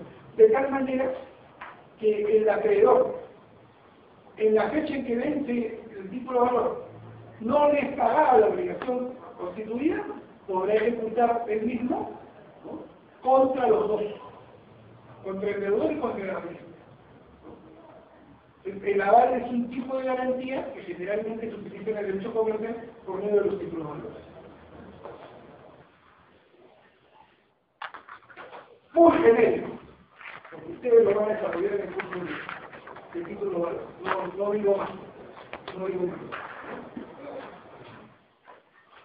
¿Tienes bien título de valor?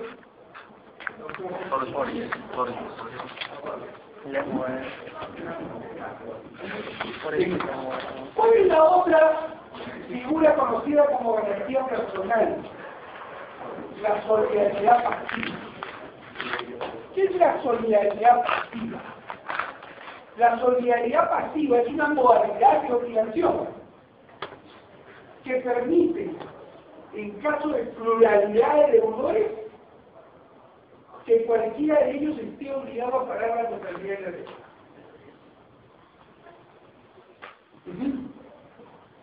A ver, ¿cómo es esto?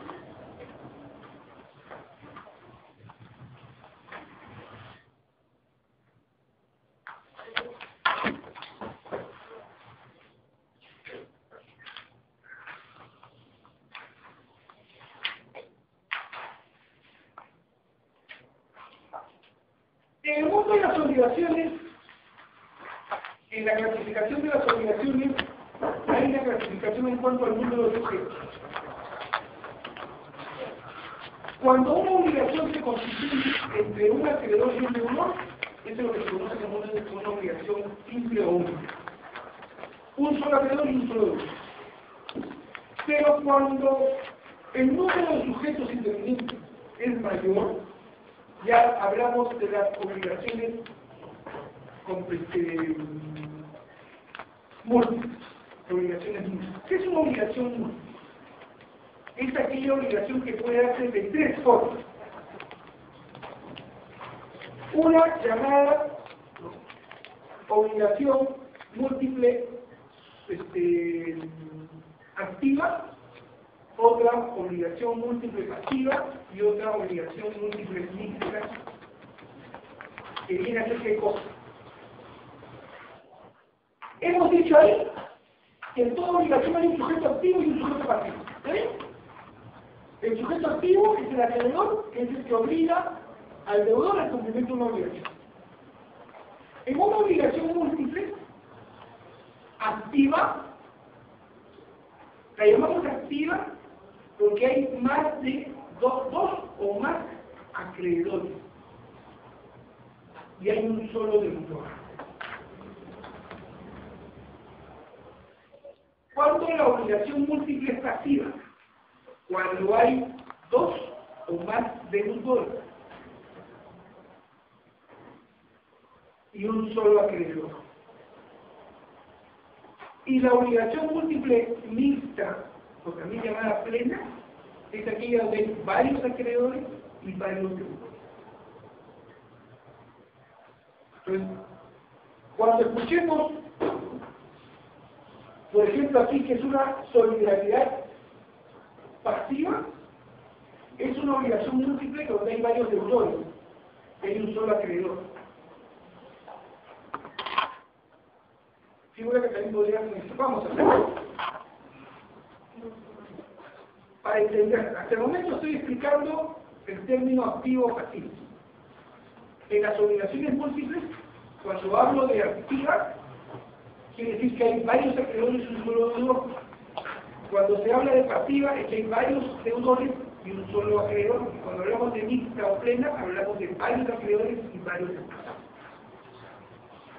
Aquí estamos hablando de una obligación múltiple pasiva. Pero también está el término solidaridad. ¿Por qué? Porque las obligaciones múltiples pueden ser de dos formas. Pueden ser mancomunadas o solidarias.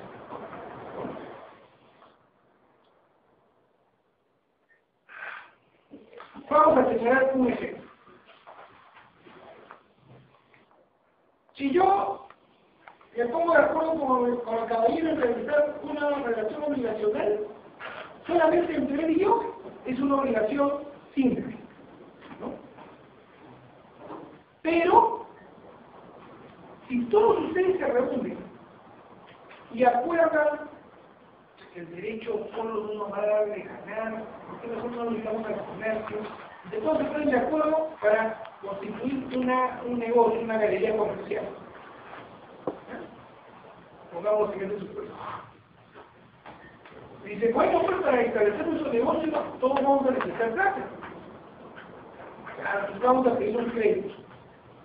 Todos ustedes vienen a mí, yo soy el representante del Estado. Por eso me he sentado acá.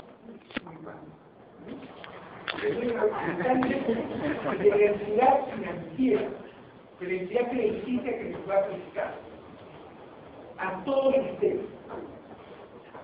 Entonces, vamos a constituir una relación obligacional múltiple, pasiva, ¿cierto?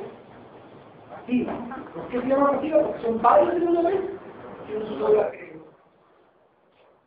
Perfecto, eso. Caramba, voy a analizar el estado crediticio de todos ustedes. Todos ustedes están jóvenes, porque todos son todavía gente de crédito, ¿no? Ya los chicos ya no son tanto agentes de crédito. Por eso me encanta a ustedes cómo es posible que la acción de los dedos hace la gente crédito, la visita ya está más para el otro lado que para acá. ¿Cómo que van a prestar tantos millones y la tía de mañana aquí no paga? ¿No? Y ahí casi el escándalo. Los que están jóvenes. Todos califican. Todos califican. Pero ahí yo establezco una condición. Ajá. Para ver. Ya que esta obligación múltiple pasiva va a significar que yo les preste. ¿Cuánto necesitan? Han llegado a esa deducción que necesitan $200,000. Necesitan $200,000. Perfecto. ¿Por qué? Porque el señor, usted aparte de desarrollar desde su profesión como abogado, si se quiere dedicar al comercio, ¿qué le gustaría venderle una galería comercial? Libros. Libros. ¿Qué señorita qué le gustaría vender? Ya, Franco, no pasteles, ¿qué le gustaría vender? Ropa, ¿no? ¿A usted, señorita, qué le gustaría vender? También ropa, o sea, va a hacer la competencia a la señorita. Y a ti, uno venderá, pues, minutería, la otra venderá peluche, etcétera, etcétera. Sumado lo que requiere cada uno de ustedes para establecer un negocio, llega a los $200,000. Entonces yo digo, perfecto, desprecio. Pero vamos a establecer si la forma de crédito que vamos a constituir como obligación va a ser mancomunada o solidaria. ¿Qué le conviene más al banco? Que sea solidaria. No, dice usted que sea mancomunada, que sea mancomunada. Para eso vamos a preguntarle al doctor, van a la abogada. Y la abogada dice, aquí tiene que ir a los comerciantes que están viendo el crédito o al banco. Dice el abogado cuando no por los comerciantes dice que sea mancomunada. ¿Por qué? Porque cuando una obligación se constituye de manera mancomunada, cada uno de los deudores, de los codeudores que constituyen la obligación, asume la parte proporcional del crédito. Es decir, yo les presto los $200.000, pero eso sí me lo tienen que pagar dentro de 6 meses. Así chinchilo, si no, como hemos constituido la obligación de manera mancomunada, yo le cobraré a cada uno de ustedes la parte proporcional del crédito que les correspondió. Es decir, usted para vender libros, ¿cuánto necesitó? Necesitó $2.000. No, porque va a vender este libro barato.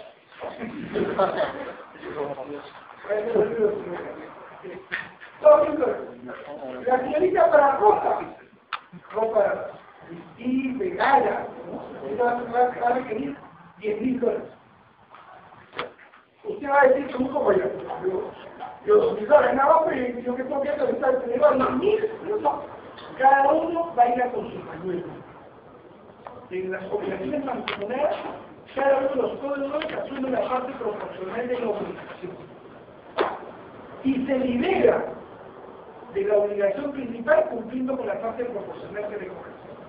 Quiere decir que yo, banco, llego donde todos ustedes que me deben $200.000 y le cobro al señor, que el señor me paga los $2.000, ya no me den los $2.000, ahora me den $5.000. Voy donde la señorita que me pidió $5.000, me paga los $5.000, dentro del total de la deuda, me paga los $5.000, se libera ella de la deuda. Ya no deben 398, ya me deben $193.000. Y así voy, cobrándole a cada uno la parte proporcional que asumieron. Esa es la obligación múltiple cuando es constituida de manera mancomunada. Cada uno asume la parte proporcional y cuando asume su parte y cumple y ejecuta la parte proporcional que le corresponde, se libera de la obligación principal. Se establece la obligación. Si usted me paga en la fecha convenida, no tiene mora alguna. Pero si todos los demás no me pagan la fecha, a cada uno le estableceré, ¿no? Lo que como concepto general hemos establecido como mora, como interés moratorio, a cada uno. Quiere decir que si usted me paga la fecha, no tiene interés moratorio. Pero si usted la señorita no me pagó la fecha, a ella comienza a pagarle y a todos aquellos que no me pagaron en la fecha convenida. Es decir, las obligaciones, si bien es cierto, es múltiple, ¿no? Es asumida individualmente por cada uno de los codeudores. En cambio, una obligación múltiple solidaria pasiva, ¿qué implica? Como dice ahí el texto, para mi banco es más fácil establecer una obligación solidaria pasiva, o sea, una solidaridad. ¿Por qué? Porque yo habiendo hecho el estudio crediticio de todos ustedes, la evaluación y el análisis crediticio de todos ustedes, y llegaba a determinar, por ejemplo, que el caballero, así todo calladito, esto todo un costadito, todo su nombre, ¿no? Ese es su prenombre. ¿Su nombre cuál es? Gaspar. Luis Gaspar. Ese es su nombre. El nombre es la unión de los prenombres con el apellido. Yo he estudiado en la evaluación científica que Luis Gaspar tiene más expertise. Entonces, como hemos convenido que la obligación múltiple solidaria pasiva es la que hemos convenido de decir solidaridad pasiva, basta que yo le cobre a uno solo de ustedes el total de la obligación de todos. El total de la obligación de todos cuando no cumplieron en la fecha convenida. Ya pasó ya los 6 meses y llega hoy es, ¿no? 6 de septiembre, ¿no? Día que por hablar de ya, hoy 6 de septiembre, ¿no? Usted no es.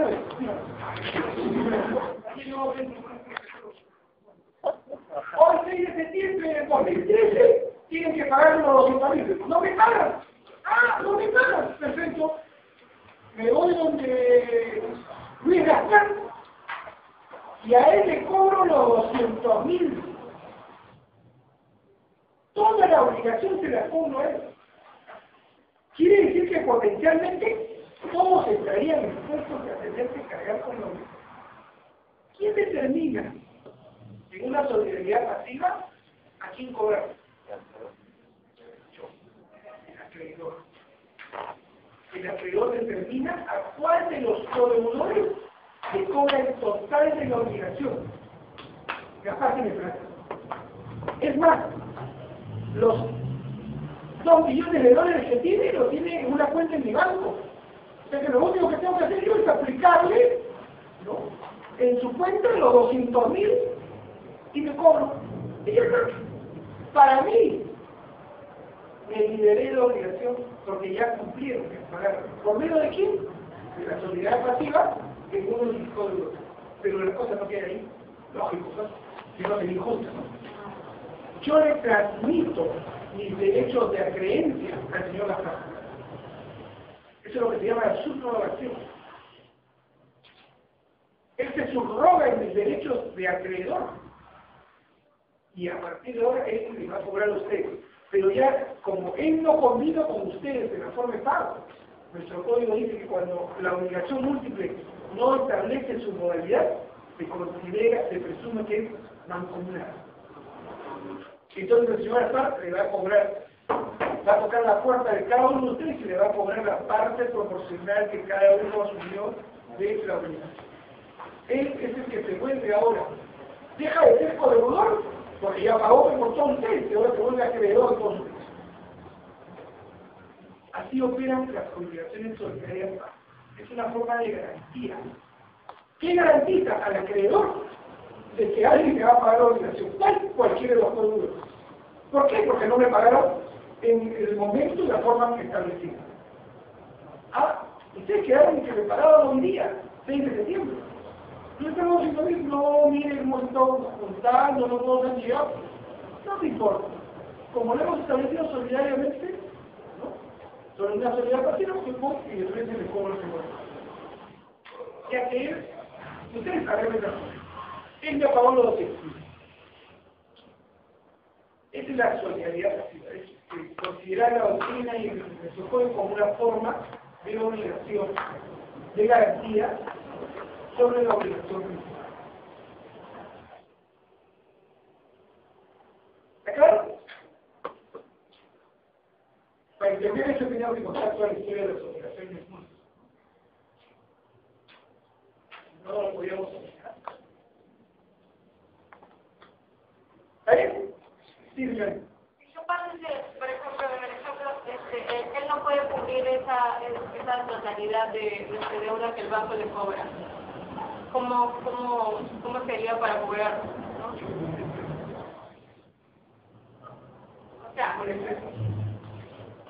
si usted me pide a mí que yo soy el banco, yo creo que yo sé que si uno tiene listaca, mis carros, un patín, no le presto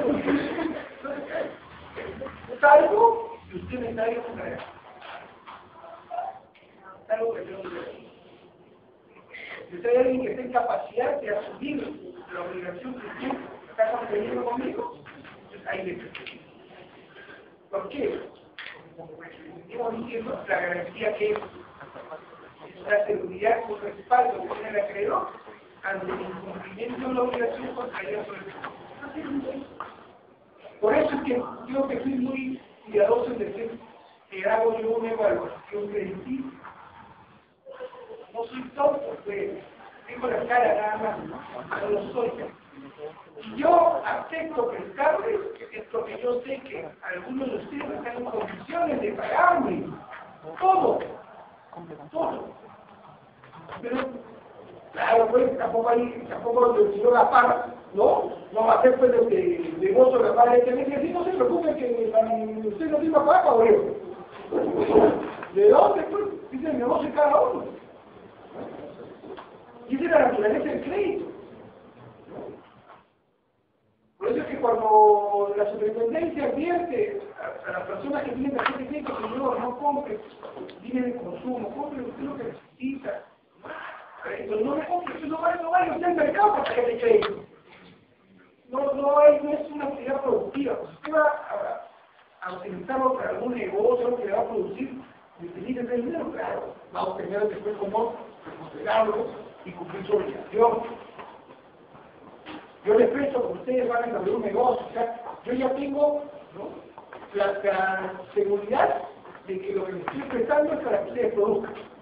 Pero como eso no me es suficiente, porque yo no sé qué tan efectivos son ustedes en el negocio que van a desarrollar, ¿no?, es como que yo, bueno, ahora, simplemente, ¿no?, es como que yo venda paraguas en verano, para la lluvia, ¿no? O sea, eso de foro breve, eso sepa, ¿no? Para la lluvia, sí, pero es en verano, ¿no? ¿Sí? Porque mi cuñado la semana pasada me reporté en una reunión familiar, ¿no?, estaba yendo a la quiebra bien desplazada. Y ahora agradezco que el clima esté así, me acaban de comprar 200.000 frazadas para el centro del país, ¿no? Este frío terrible que está pasando por todo, me estaba echando en el almacén. Claro, si no, pues, no te arruina el negocio. Me acuerdo